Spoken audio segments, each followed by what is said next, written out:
ಹೋದ ಮಾನ ಅಡಿಕೆಗೆ ಹೋಗಿದ್ರು ಸರಿ, ಆನೆ ಕುಟ್ರು ಮತ್ತೆ ವಾಪಸ್ ಬರೋದಿಲ್ಲ. ಅದು ಮಡಿಕೆ ಹಾಗೆ, ಒಂದ್ಸಲ ಒಡೆದೋದ್ರೆ ಮುಗಿಯಿತು. ನನ್ನ ಮಗ ಕಣ್ಣೀರು ಹಾಕ್ತಾ ಇದ್ರೆ ನನ್ನ ಎದೆಗೆ ಚೂರಿ ಹಾಕದಾಗ ಆಗ್ತಾ ಇದೆ. ಆದ್ರೆ ನಿಮ್ಮಪ್ಪ ಅಳ್ತಾ ಇದ್ರೆ ನಿನಗೇನು ಅನ್ನಿಸ್ತಾ ಇಲ್ವಾ?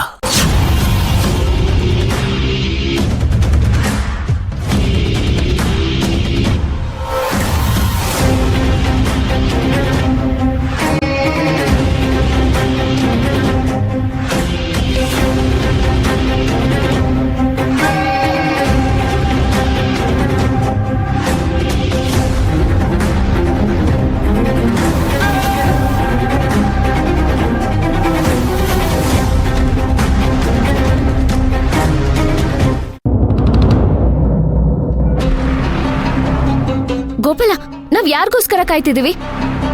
ಅದೇ ಭೂಮಿಯವ್ರೆ, ಪ್ರೀತಮ್ ಬಗ್ಗೆ ಇನ್ಫಾರ್ಮೇಶನ್ ಬೇಕು ಅಂದ್ರಲ್ಲ, ಇನ್ಫಾರ್ಮೇಶನ್ ಕೊಡೋಕ್ಕೋಸ್ಕರನೇ ಬ್ರೋಕರ್ ಮಣಿ ಬರ್ತಾ ಇದ್ದಾನೆ.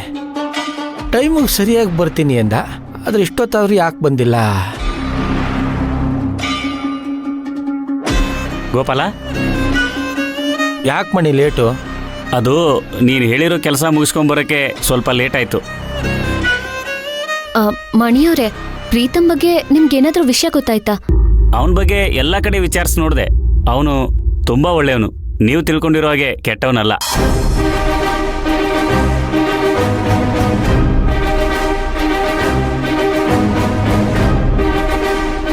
ಅಲ್ಲ, ಇದೇನ್ ಹೀಗೆ ಹೇಳ್ತಿದ್ದೀರಾ? ನೀವು ಅವನ ಬಗ್ಗೆ ಸರಿಯಾಗಿ ವಿಚಾರಿಸಿದ್ರಾ? ನೋಡಿ, ನಮ್ಮ ಹತ್ರ ಇನ್ಫಾರ್ಮೇಶನ್ ತೆಗಿಯಕ್ಕಂತಾನೆ ತುಂಬ ಜನ ಆಳು ಕಾಳುಗಳಿದ್ದಾರೆ. ಅವನು ಕೆಲಸ ಮಾಡೋ ಜಾಗದಲ್ಲಿ ಕೂಡ ಅಷ್ಟೇ, ಅವನ ಬಗ್ಗೆ ಒಬ್ಬರು ಕೂಡ ಕೆಟ್ಟದಾಗಿ ಹೇಳಲಿಲ್ಲ. ಅವನ ಸಂಬಂಧಿಕರೇ ಆಗಲಿ ಸ್ನೇಹಿತರೇ ಆಗಲಿ ಅವನ ಬಗ್ಗೆ ತುಂಬ ಒಳ್ಳೆ ಅಭಿಪ್ರಾಯ ಇಟ್ಕೊಂಡಿದ್ದಾರೆ. ಅವನು ಕೆಲಸ ಮಾಡೋ ಕಂಪ್ನಿ ಮ್ಯಾನೇಜರ್ ಕೂಡ ಅವನೊಬ್ಬ ಜೆಂಟಲ್ಮ್ಯಾನ್ ಅಂತ ಹೇಳಿದರು. ನಿಜ ಹೇಳಬೇಕು ಅಂದರೆ ಅವನು ಅಪ್ಪಟ ಚಿನ್ನ. ನಿಮಗೆ ಯಾರೋ ರಾಂಗ್ ಇನ್ಫಾರ್ಮೇಶನ್ ಕೊಟ್ಟಿದ್ದಾರೆ. ಅಯ್ಯೋ ಹೌದಾ? ಅವ್ರ ಬಗ್ಗೆ ತಿಳ್ಕೊಳ್ದೇನೆ ಆತ್ರ ಬಿದ್ದು ತಪ್ಪು ಮಾಡ್ಬಿಟ್ನಾ? ಯಾಕೆ ಭೂಮಿಯವ್ರೆ, ಅಂಥದ್ದೇನಾಯ್ತು?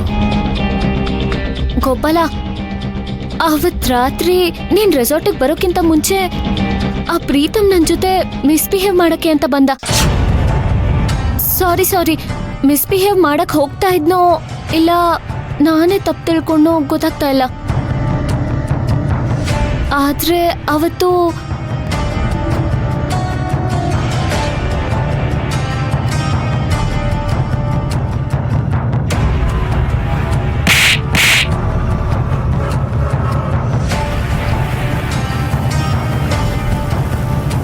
ಭೂಮಿ, ನೀರು ಬೇಕಿತ್ತು, ಅದಕ್ಕೆ.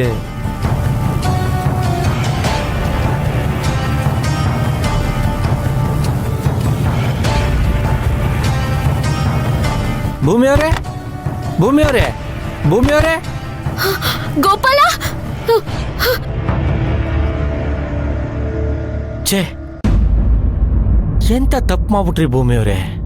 ಯಾರು ಹೇಳಿದ ಮಾತು ಕೇಳಿಸ್ಕೊಂಡು ಆ ಚಿಂದಂತ ಹುಡುಗನ ಮೇಲೆ ಕೈ ಮಾಡ್ಬಿಟ್ರಲ್ಲ. ಛೇ, ಪಾಪ ಆ ಹುಡುಗ ಎಷ್ಟು ಬೇಜಾರು ಮಾಡ್ಕೊಂಡಿರ್ತಾನೋ ಏನೋ.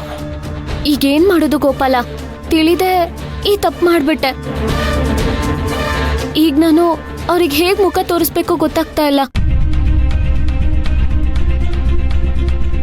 ಖಂಡಿತವಾಗ್ಲೂ ಅವ್ರಿಗೆ ನನ್ ಮೇಲೆ ತುಂಬಾ ಕೋಪ ಬಂದಿರುತ್ತೆ. ನಾನ್ ಹೀಗ್ ದುಡುಕ್ಬಾರ್ದಾಗಿತ್ತು. ಈಗಲೂ ಕಾಲ ಮಿಂಚಲ್ಲ ಭೂಮಿಯವರೇ. ಪ್ರೀತಮ್ಮ ಅವ್ರಿಗೆ ಫೋನ್ ಮಾಡಿ ಅವ್ರು ಎಲ್ಲಿದ್ದಾರೆ ಅಂತ ತಿಳ್ಕೊಂಡು ಭೇಟಿ ಮಾಡಿ ನಡೆದಿರೋ ವಿಚಾರನ ಅವ್ರಿಗೆ ತಿಳಿಸೋದಕ್ಕೆ ಪ್ರಯತ್ನ ಮಾಡಿ.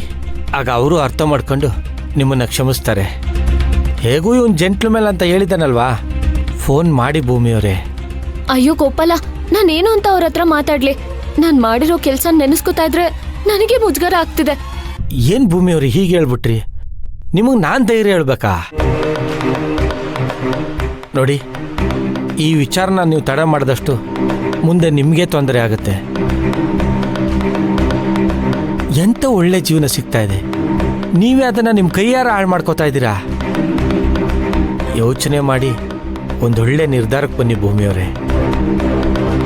ಹೌದು ಭೂಮಿಯವರೇ, ಗೋಪಾಲ ಹೇಳೋ ಮಾತಲ್ಲಿ ಸತ್ಯ ಇದೆ. ಈಗ ಹೋಗಿರೋದ್ರ ಬಗ್ಗೆ ಯೋಚನೆ ಮಾಡಿ ಏನೂ ಪ್ರಯೋಜನ ಇಲ್ಲ. ಈಗ ಪ್ರೀತಮ್ಗೆ ನೀವು ಕಾಲ್ ಮಾಡಿ ಮೀಟ್ ಮಾಡಿ ಕ್ಷಮೆ ಕೇಳೋದು ಒಂದೇ ಉಳಿದಿರೋ ಆಪ್ಷನ್ನು.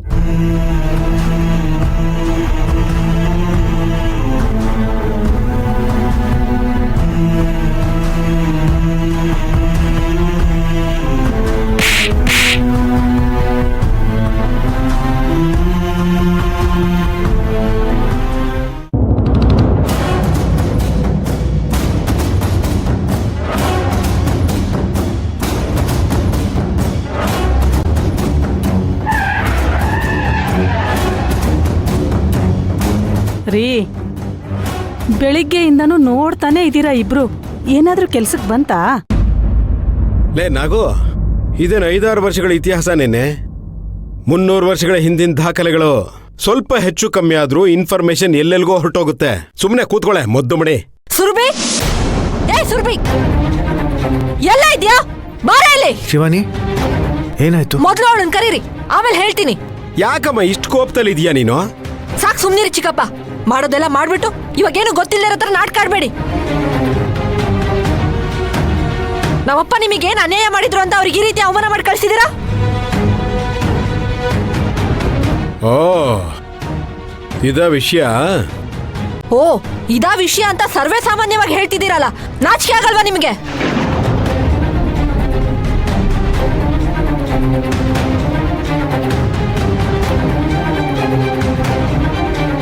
ಹೇಳ್ಕೊಳಕ್ಕೆ ದೊಡ್ಡದಾಗಿ ಸೂರ್ಯವಂಶದ ಅಳಿಯ ನೀವು.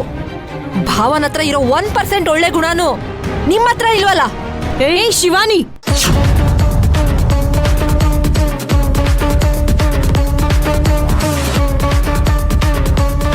ನಾಲ್ಗೆ ಬಿಗಿ ಹಿಡಿದು ಮಾತಾಡು. ಯಾರ ಹತ್ರ ಏನ್ ಮಾತಾಡ್ತಿದೀನಿ ಅನ್ನೋ ಪರಿಜ್ಞಾನ ಇದ್ಯಾ ನಿಂಗೆ? ಅಬ್ಬಬ್ಬಬ್ಬಬ್ಬಬ್ಬಬ್ಬ, ನಿಮ್ಮ ಅಪ್ಪನ ಬಗ್ಗೆ ಇನ್ನೂ ಒಂದ್ ಮಾತು ನೆಟ್ಟಗಾಡಿಲ್ಲ, ಆಗ್ಲೇ ನಿನ್ ಕೋಪ ನೆತ್ತಿ ಮೇಲೆ ಏರ್ಬಿಡ್ತಲ್ವಾ? ಅಲ್ವೇ, ನಿನ್ ವಯಸ್ಸೇನು ನಮ್ಮ ಅಪ್ಪನ ವಯಸ್ಸೇನು? ಪ್ರೀತಿಯಿಂದ ಅವ್ರ ಸೊಸೆ ನೋಡಕ್ ಬಂದಿದ್ ತಪ್ಪ? ಶಿವಾನಿ, ಸ್ವಲ್ಪ ಸಮಾಧಾನವಾಗಿ ಏನಾಯ್ತು ಅಂತ ಹೇಳ್ತೀಯಾ? ಅಳಿಯಂದ್ರೆ ಅದನ್ನ ನಾನು ಹೇಳ್ತೀನಿ ಕೇಳಿ. ಮುನೇಂದ್ರ ಇಲ್ಲಿಗೆ ಸೊಸೆ ನೋಡಕ್ಕೆ ಅಂತ ಬಂದಿದ್ದ. ಜೊತೆಲಿ ಒಂದು ಸ್ವೀಟ್ ಬಾಕ್ಸು ತಂದಿದ್ದ. ಅದರಲ್ಲಿ ವಿಷ ಇರಬಹುದೋ ಏನೋ ಅಂತ ನಾವೆಲ್ಲರೂ ಅನುಮಾನ ಪಟ್ವಿ. ಅದಕ್ಕೆ ಅವನು ದೊಡ್ಡದ್ ಮಾಡ್ಕೊಂಡು ಕಣ್ಣೀರ್ ಹಾಕೊಂಡು ಹೋದ. ಅದನ್ನ ಕೇಳೋಕೆ ಬಂದಿದ್ದಾಳೆ ಇವಳು. ಎಷ್ಟು ಸಿಂಪಲ್ ಆಗಿ ಹೇಳ್ಬಿಟ್ಟೆ ಚಿಕ್ಕಪ್ಪ. ಭಾವ, ನಮ್ಮಪ್ಪ ಬದ್ಲಾಗ್ಬೇಕು ಅಂತ ತುಂಬಾ ಪ್ರಯತ್ನ ಪಟ್ಟು ಬದ್ಲಾಗಿದ್ದಾರೆ. ಸೊಸೆ ನೋಡ್ಬೇಕು ಅಂತ ಮನೆಗ್ ಬಂದಿದ್ ತಪ್ಪ ಅಲ್ಲ ಭಾವ. ಅವ್ರಿಗೆ ಮನೆ ಒಳಗ್ ಬನ್ನಿ ಅಂತಾನು ಯಾರು ಕರ್ದಿಲ್ಲ, ಉಪಚಾರಕ್ಕಾದ್ರೂ ಕುತ್ಕೊಳ್ಳಿ ಅಂತಾನು ಯಾರು ಹೇಳಿಲ್ಲ. ಸ್ವೀಟ್ ತಗೊಂಡ್ ಬಂದ್ರೆ ಇದ್ರಲ್ಲಿ ವಿಷ ಇದೆ ಅಂತ ಅವ್ರಿಗೆ ಅವಮಾನ ಮಾಡಿದ್ದಾರೆ. ಇದು ಸಭ್ಯಸ್ಥರು ನಡ್ಕೊಳ್ಳೋ ಲಕ್ಷಣನಾ?